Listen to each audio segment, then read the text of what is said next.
আমার আল্লাহ বলেন ওয়াকালুল হামদুলিল্লাহিল্লাযী আযহাবা আন্নাল হাযান ইন্না রাব্বানা লাগফুরুন শাকুর। কোরআন শরীফের পারা নাম্বার 22, সূরার নাম সূরা ফাতির, আয়াত নাম্বার 34, 34 নম্বর আয়াতের ভিতরে আমার আল্লাহ বলেন ওয়াকালুল হামদুলিল্লাহিল্লাযী আযহাবা আন্নাল হাযান ইন্না রাব্বানা লাগফুরুন শাকুর। আল্লাহ বলেন কবর থেকে কিছু বান্দা যখন উঠবে তারা বলবে সমস্ত প্রশংসা সেই আল্লাহর জন্য যিনি আমাদের প্রতিপালক, সমস্ত কষ্ট থেকে নিষ্কৃতি দান করেছেন, আর তিনি হলেন ক্ষমাকারী এবং গুণগ্রাহী। আমরা চাই যে কবর থেকে 6 দিন পরে নখ খসে যাবে, 9 দিন পরে চুল। কবর গৃহের সামান নিতে কইরো না কবুল, কবর জায়গা ভালো না, কবর জায়গা ভালো না। আমল দিয়ে কবর গৃহ সাজিয়ে নিতে হয়, আমল দিয়ে কবর গৃহ সাজিয়ে নিতে হয়। 6 দিন পরে নখ খসে যাবে, 9 দিন পরে চুল। কবর গৃহের সামান নিতে কইরো না কবুল, কবর জায়গা ভালো না, কবর জায়গা ভালো না। আমল দিয়ে কবর গৃহ সাজিয়ে নিতে হয়। কবর সাজাতে গেলে কি করতে হবে? আমল দিয়ে সাজাতে হবে। কি দিয়ে সাজাতে হবে?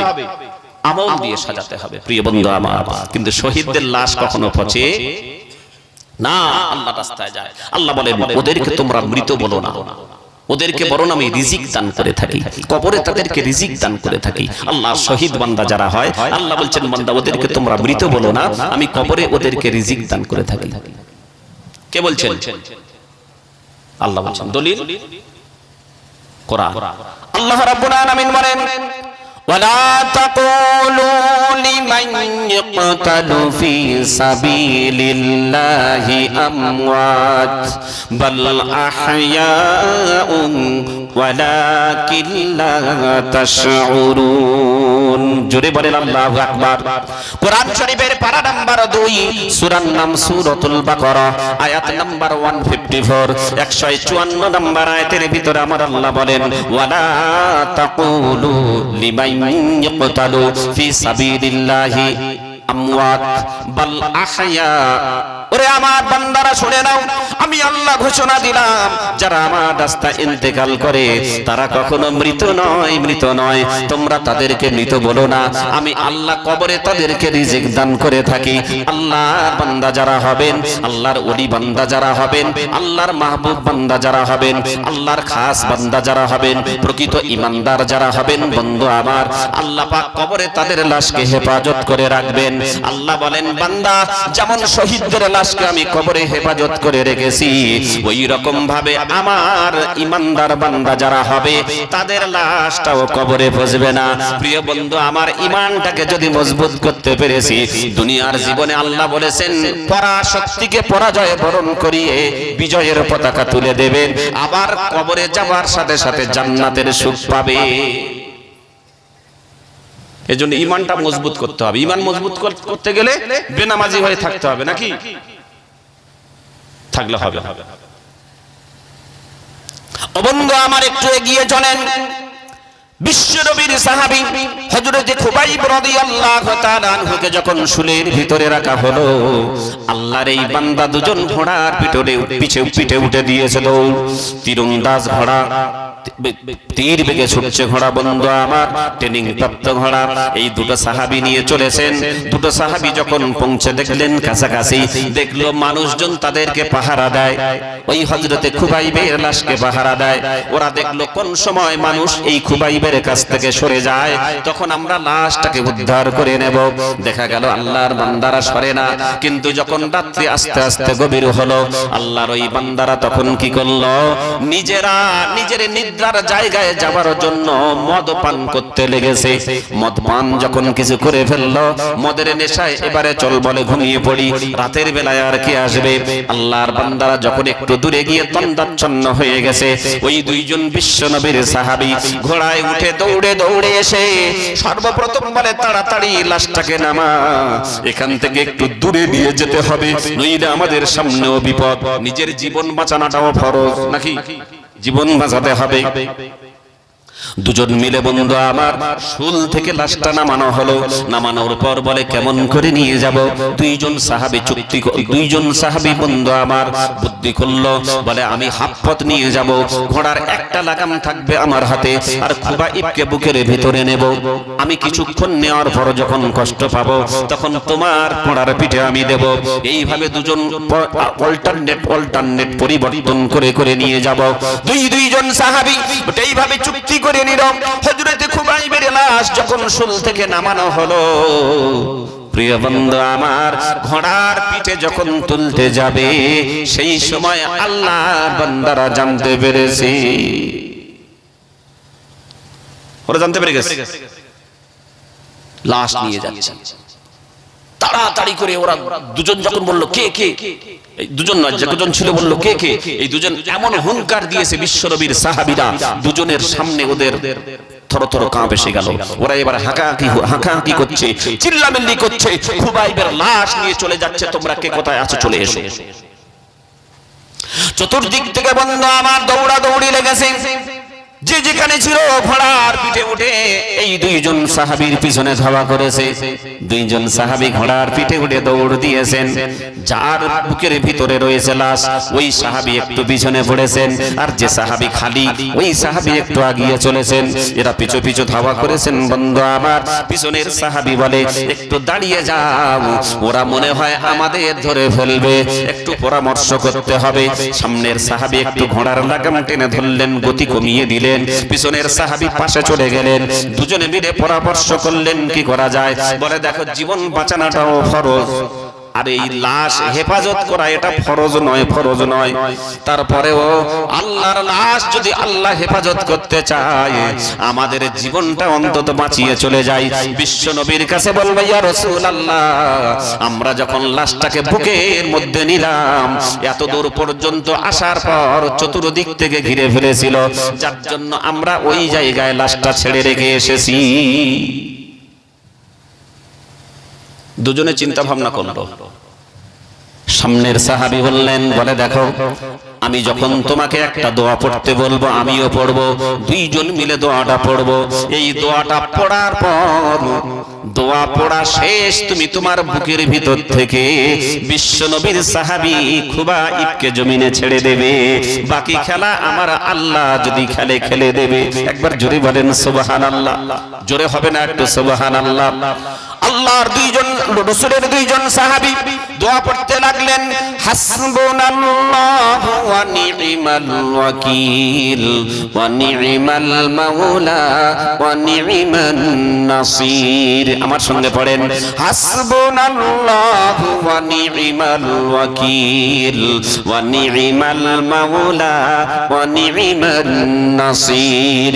এই দোয়াটা পড়েছে বন্ধু আমার, যে সাহাবীর বুকের ভিতরে লাশ ছিল, জমিনের বুকে ছেড়ে দিয়েছে।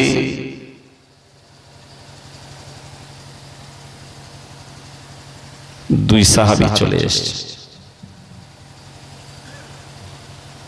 ওরা পিছন দিক থেকে ধাওয়া করে এসে দেখে লাশ তো এই জায়গায় পড়লো, লাশকে আর খুঁজে পায় না। একবার জোরে বলেন সুবহানাল্লাহ। কি হলো এটাও বলবো? হ্যাঁ, বলতে হবে।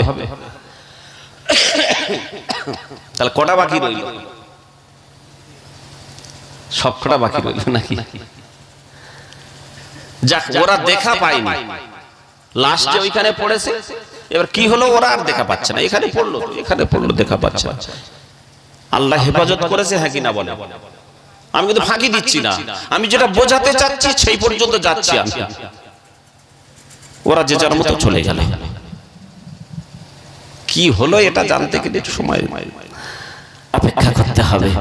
বলবো ইনশাআল্লাহ। কিন্তু তার আগে আমি আপনাদের অনুরোধ করি, এলাকার মানুষ হিসাবে আপনাদের খাস করে অনুরোধ করব, নামাজটা অন্তত ধরে। আল্লাহর ঘর ফাঁকা দেবেন না। আল্লাহর ঘর কিয়ামতের দিন আপনাদের বিরুদ্ধে সাক্ষ্য দেবে।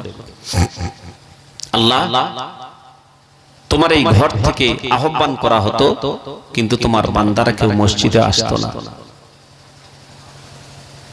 ও বন্ধু, দেখেন আল্লাহ কি সুন্দর কথা বলছে। দেখেন আল্লাহ বলছেন, বান্দা শোনো, আমি যদি তোমাদেরকে চলার পথে দৃষ্টিশক্তিটা কেড়ে নিতাম, তোমরা কি আর রাস্তায় চলতে পারতাম? কোথায় পা ফেলতে, কোথায় হাঁটছো? আমি যদি কেড়ে নিতাম, তোমরা সামনে আগাতে পারতে না, পিছনে পিছতে পারতে না। ফাঁকি দেব না, ওই কোটা রাখবো ইনশাআল্লাহ, ফাঁকি দেব না। যাব, সময় আমার হয়ে এসেছে। আমি আপনাদেরকে এটা বোঝাতে চাই, আল্লাহ কি সুন্দর করে বান্দাদেরকে বোঝাচ্ছেন। আফালা তাকিলুন, ও বান্দা তোমরা কি বোঝো না? আফালা তাতাফাক্কারুন, বান্দা তোমরা কি চিন্তা ভাবনা করো না? আল্লাহ বান্দাদেরকে ডেকে ডেকে যেন বলছেন, কষ্ট লাগে, অনুরোধ করি। আল্লাহ বলছেন, বান্দা আমি যদি তোমাদেরকে দৃষ্টিশক্তি কেড়ে নিতাম, রাস্তা চলতে চলতে আগাতে পারতে না, পিছুতে পারতে না, কি করতে তখন? কে বলছেন? দলিল কোরআন। আল্লাহ রাব্বুল আলামিন বলেন, ওয়ালাউ নাশাউ লাতামাসনা আলা আগায়ুনিহিম ফাসতাবাকুস সিরাতা ফাআন্না ইবসিরুন। কোরআন শরীফের পারা নাম্বার 23, সূরার নাম সূরা ইয়াসিন, আয়াত নাম্বার 66, 66 নম্বর আয়াত। আমার আল্লাহ বলেন, বান্দা ওয়ালাউ নাশাউ লাতামাসনা আলা আগায়ুনিহিম ফাসতাবাকুস সিরাতা ফাআন্না ইবসিরুন। বান্দা আমি যদি তোমাদের চলার পথে তোমাদের দৃষ্টিশক্তিটাকে কেড়ে নিতাম, চলতে চলতে আর সামনে আগাতে পারতে না, পিছনে পিছুতে পারতে না, বান্দা কি করতে একবার বলো? বলেন আমার আপনার আল্লাহ ওই রকম করতে পারে কি পারে না? পারে না? পারে। আল্লাহর একজন বান্দা বন্ধু আমার স্ত্রীর সঙ্গে ঝগড়া করতে করতে, এমন ভাবে লাঠি নিয়ে মারতে মারতে, স্ত্রীর সঙ্গে হুড়োহুড়ি করতে করতে লাঠিটা চোখের ভিতরে চলে গেছে, সঙ্গে সঙ্গে অন্ধ। বাস্তব। আল্লাহ পারে না? পারে। কি সুন্দর আল্লাহ কোরআন দিয়ে বোঝাচ্ছেন। দেখে বান্দা কোন পথে পরিচালিত হবে। তারপর আল্লাহ বলছেন, বান্দা শুনে নাও, আমি আল্লাহ ইচ্ছা করলে তোমাদের ওই জায়গায় আকৃতিটা বিকৃতি করে দিতে পারতাম, তোমাদের আকারটাকে আমি আল্লাহ বিগড়ে দিতাম। যখন আকার আকৃতিটাকে বিগড়ে দিতাম, তখন তোমরা কি করতে? কে বলছেন? আল্লাহ বলছেন। এর পরবর্তী আয়াত, ওয়ালাউ নাশাউ লাতামাসনা আলা আগায়ুনিহিম ফাসতাবাকুস সিরাতা ফাআন্না ইবসিরুন। ওয়ালাউ নাশাউ লামাসাকনাহুম আলা মাকানাতিহিম ফামাসতাতাউ মুদিয়্যান ওয়ালা ইয়ারজিউন। কোরআন শরীফের পারা নাম্বার 23, সূরার নাম সূরা ইয়াসিন, আয়াত নাম্বার 67, 67 নম্বর আয়াতের ভিতর আমার আল্লাহ বলেন, বান্দা আমি যদি তোমাদের আকৃতিটা বিকৃতি করে দিতাম, তোমাদের আকারটাকে যদি বিগড়ে দিতাম, বলো তোমরা কি করতে বান্দা? ওই স্থানে তোমরা কি করতে একবার বলো? আল্লাহ পাক বান্দাদেরকে যেন ডেকে ডেকে বোঝাচ্ছেন, বান্দারা একটু পরিবর্তন হন। এরপরে আল্লাহ বলছেন, বান্দা আমি আল্লাহ ইচ্ছা করলে তোমাদেরকে যখন ইচ্ছা যা কিছু করতে পারি, কিন্তু নির্দিষ্ট একটা সময় দিয়েছি, যার জন্য করি না। বান্দা শুনে নাও, আমি আল্লাহ তোমাদেরকে পূর্বের অবস্থায় আবার ফিরিয়ে আনতে পারি। যেমন মাতৃগর্ভ থেকে তোমরা জন্ম নিয়েছিলে, কোনো শক্তি ছিল না, আমি আল্লাহ তোমাদেরকে শক্তি দান করেছি। আবার তোমাদেরকে বৃদ্ধ করব, বয়স্ক করব। যখন তোমাদের দাঁত পড়ে যাবে, চুলগুলো পেকে যাবে, চোখের শক্তি হারিয়ে যাবে, আল্লাহ বলতে চাচ্ছেন, বান্দা আমি আস্তে আস্তে রিটায়ার্ড করে নেব, তোমার কাছ থেকে কেড়ে নেব। পৃথিবীর কোন শক্তি এটা রুখতে পারবে? পারবে না। আমি দিয়েছি, একটা একটা করে রিটায়ার্ড করে নেব, কেড়ে নেব। পৃথিবীর কোন শক্তি রুখতে পারবে না। আমি আল্লাহ শক্তি দান করেছি, আবার তোমাদেরকে উপর করে দেব, মানে বয়স্ক করে দেব। শক্তি হারিয়ে দেব। এরপরে কি তোমরা বোঝো না? আল্লাহ ডেকে ডেকে বলছেন বান্দাদেরকে। দলিল কোরআন, তার পরবর্তী আয়াত আল্লাহ রাব্বুল আলামিন বলেন ওয়া মান নুআম্মিরুহু নুনাক্কিসহু ফিল খালকি আফালা তাকিলুন। কোরআন শরীফের পারা নাম্বার 23, সূরার নাম সূরা ইয়াসিন, আয়াত নাম্বার 69, 69 নম্বর আয়াতের ভিতর আমার আল্লাহ বলেন বান্দা শুনে নাও, আমি আল্লাহ তোমাদের জন্য ঘোষণা দিলাম ওয়া মান নুআম্মিরুহু নুনাক্কিসহু ফিল খালকি আফালা ইয়াকিলুন। বান্দা আমি তোমাদেরকে শক্তি দান করি, আবার তোমাদেরকে উপুড় করে ফেলি। বান্দা তোমরা কি তারপরে তোমরা বোঝো না? তার মানে কি বোঝাতে চাচ্ছেন? আয়াতের ব্যাখ্যায় একটু বলি আপনাদেরকে। আল্লাহ বলেন বান্দা তোমরা যখন মাতৃগর্ভ থেকে জন্ম নাও তখন কোন হাতে শক্তি থাকে? বাচ্চার হাত থাকে, শক্তি থাকে? বাচ্চার চোখ থাকে, সেভাবে দেখার শক্তি থাকে? থাকে না। পা থাকে, চলার শক্তি থাকে? থাকে না। আল্লাহ বলেন বান্দা শক্তি দান করি আমি, আবার তোমাদেরকে যখন বয়স্ক করে ফেলি তখন তোমাদের যখন দাঁত পড়ে যায়, কোন খাবার বাচ্চার যেমন দাঁত থাকে না, ওই রকম একটা একটা করে রিটার্ন করে নি।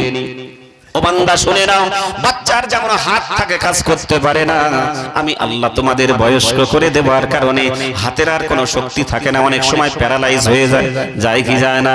আল্লাহ বলেন বয়স্ক করে দেওয়ার কারণে হাঁটার শক্তি থাকে না, যেমন বাচ্চার পা থাকে চলার শক্তি থাকে না, ওই রকম তোমাদেরও চলার শক্তিও থাকে না।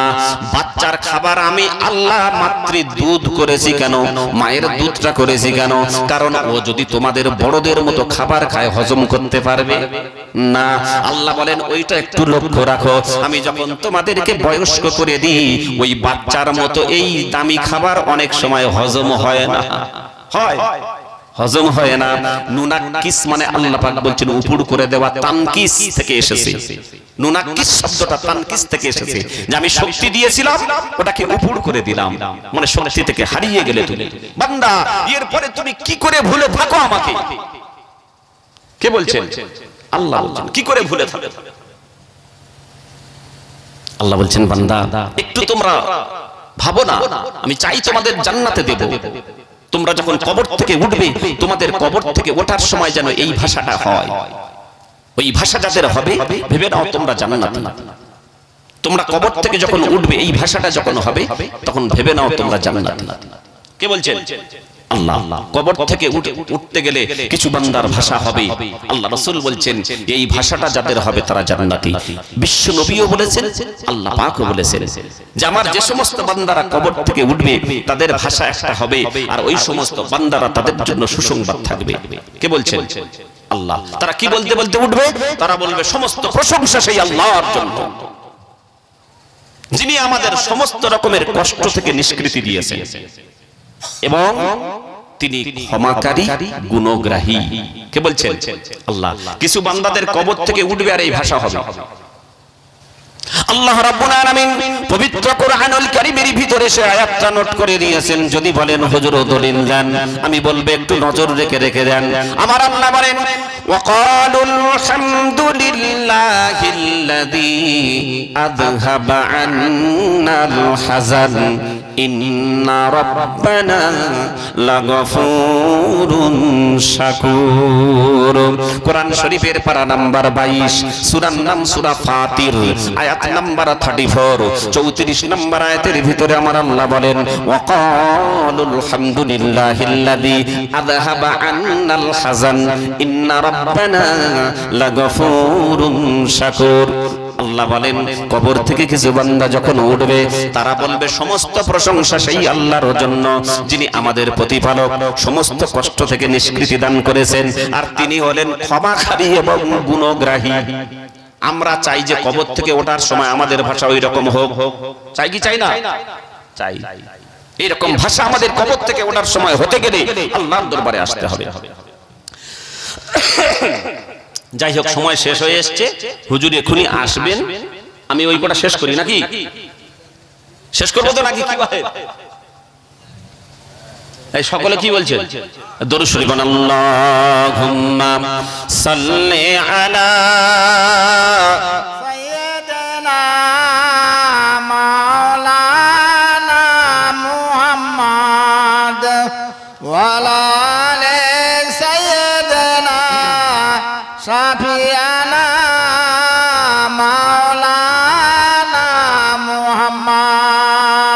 হাজারো ব্যথা বেদনার পরে ফিরে আছোনি তুমি আপন ঘরে, দিনের আলো তুমি ছড়িয়ে দিতে চলে গেলে মদিনায় মক্কা ছেড়ে। হে রাসূল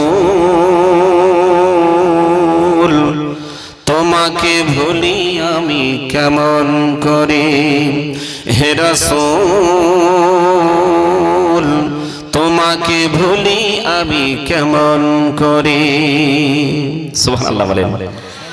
খেয়ে না খেয়ে দিন প্রচারের কাজে নিজেকে দিয়েছ বিলিয়ে,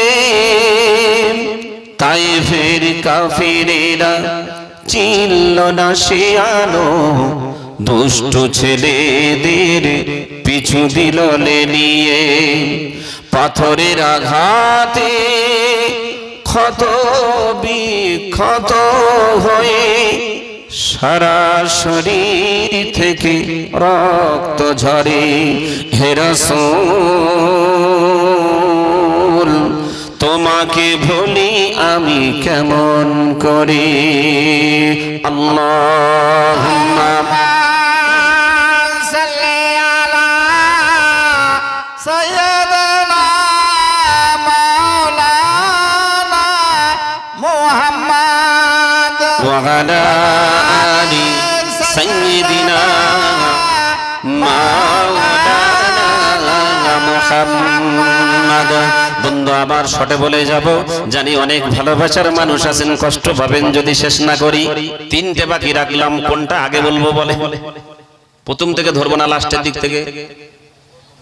প্রথম থেকে ধরি। বন্ধু আমার, আল্লাহর বান্দা যখন এমন একটা দোয়া চেয়েছেন, মনে আছে স্ত্রী ওই চলেছেন রাজার ছেলের পিছনে, ঘোড়ার পিছনে। ও বন্ধু আবার আল্লাহর বান্দা পিছন দিক থেকে দেখলো আমি ঘোড়ার পিছনে দৌড়াতে পারবো না, তাড়াতাড়ি করে আল্লাহ দরবারে হাত দুখানা তুলেছেন। আই রব্বি, আল্লাহ তোমার কাছে আমার একটা দোয়া চাওয়ার আছে। আল্লাহ গো, যে স্ত্রী এত সুন্দরী হওয়ার পর আমাকে ছেড়ে রাজার ছেলের সঙ্গে চলে যায়, ও আল্লাহ আমি দোয়া চাই আমার স্ত্রীকে তুমি এখনই বানর করে দাও। কি করে দাও? যেই চেয়েছেন বন্ধু আমার, আল্লাহর কি ইশারা, ওই ঘোড়ার পিছনে আল্লাহর বান্দি বানর হয়ে গেল। এইবার রাজপুত্র কথা বলে বলে যাচ্ছিল, দু চারটে কথা বলছে, আর কোনো আওয়াজ নাই। বানর কথা বলতে পারে নাকি? আর কোনো আওয়াজ নাই। যখন দেখেছে কথা বলছিল ঠিকই, এখন কথার উত্তর দেয় না কেন? পিছন দিকে তাকিয়ে দেখে বানর বসে আছে, লাফ দিয়ে উঠে ঘোড়ার পিঠ থেকে পড়েছে। বানর ঘোড়ার পিঠ থেকে পড়ে গেছে। তাড়াতাড়ি করে ঘোড়া নিয়ে রাজার ছেলে নিজের বাড়িতে চলে গেছে। একবার জোরে জোরে বলেন সুবহানাল্লাহ। আল্লাহ পারে কি পারে না? কার দোয়া বাকি আছে? ছেলেটার দোয়া। ওটা থাক নাকি পরে বলবো। যাই হোক বন্ধু আমার, এইবার ছেলে পিছনে দৌড়াচ্ছিল বাপের পিছনে পিছনে।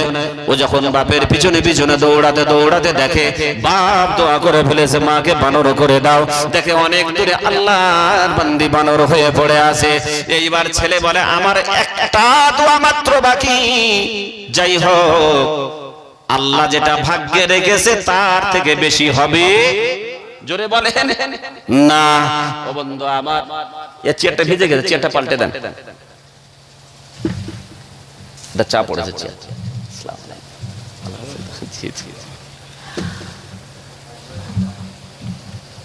যাই হোক, দুই ভাই মিলে এক কন্ট্যাক্ট নিয়েছিলাম, ফজর পর্যন্ত টানবো নাকি, সেরে ফেলেছি। 5 মিনিট বসাই, কি বলে?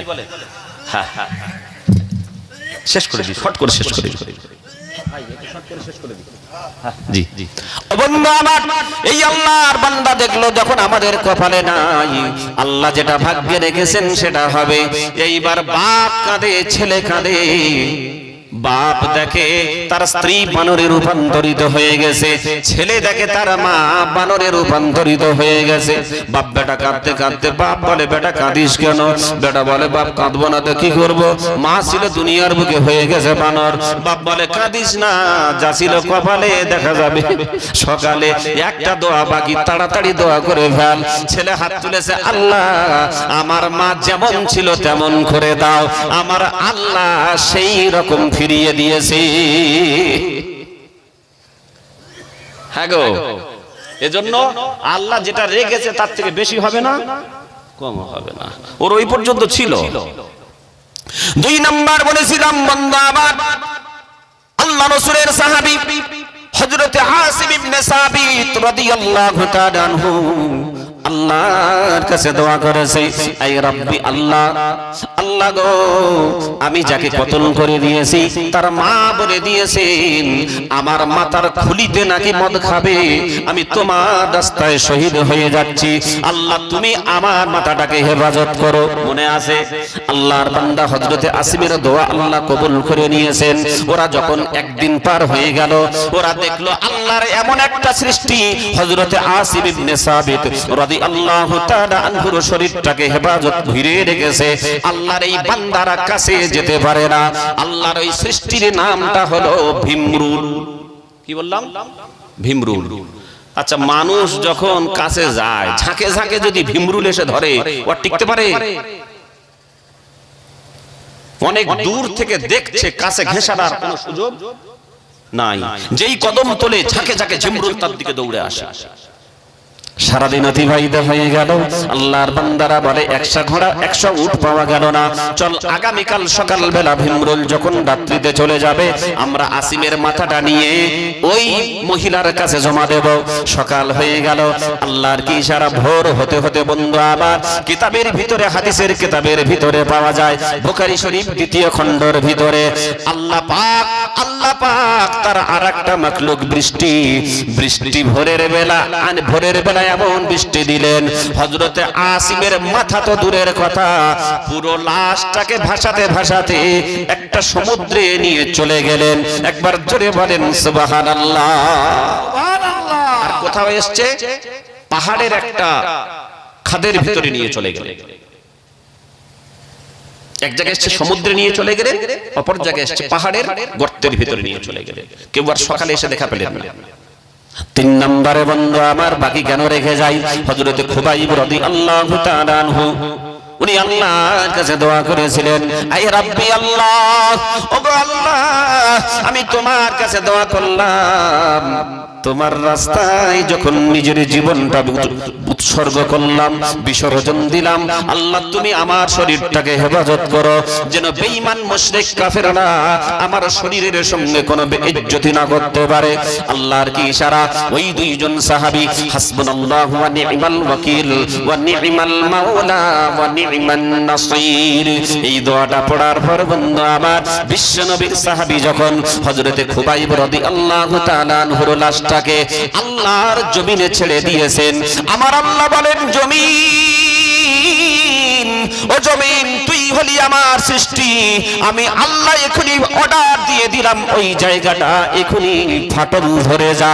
একবার জোরে জোরে বলেন সুবহানাল্লাহ। হাদিসের কিতাবের ভিতরে সাক্ষ্য দেয়, আল্লাহর কসম করে বলি, জমিনে এমন ভাবে ফেটে গেল, ওই হযরতে খুবাইবের লাশটা শুধু ঘোড়ার পিঠ থেকে পড়তে দেরি, জমিন হযরতে খুবাইবের লাশটা গিলে ফেলতেই দেরি করে না। ও বন্ধু আবার ওরা এসে দেখলো এইখানে পড়েছে, এইখানে পড়েছে, বলে তা পড়লো তা গেল কোথায়? বলে এইখানে পড়েছে, তা মাটিতে কোথাও ফাটল নাই। আবার আল্লাহ পাক বলেন, জমিন যেমন ভাবে গিলে ফেলেছি তেমন ভাবে আবার মিশে যা। আমার এই বান্দা, খালিস বান্দা হযরতে খুবাইবের লাশটা এমন জায়গায় দাফন করলাম, তারা যেন চিহ্ন পর্যন্ত খুঁজে না পায়। সেই আল্লাহ আছে না নাই? আছে তো নাকি? তা কি করে আমরা হারাম পথে দৌড়াই? শেষ করছি এখানে, 2টি কাজ দিয়ে গেলাম, নামাজ আর কি বললাম, খাবারটা হালাল, খাবারটা হালাল। মানবো ইনশাআল্লাহ? আল্লাহ পাক আমাকে আপনাকে সকলকে শোনার সাথে সাথে আমল করার তৌফিক দিক। ওয়া আখিরু দাওয়ানা আলহামদুলিল্লাহি রাব্বিল আলামিন। আসসালামু আলাইকুম ওয়া রাহমাতুল্লাহি ওয়া বারাকাতুহু।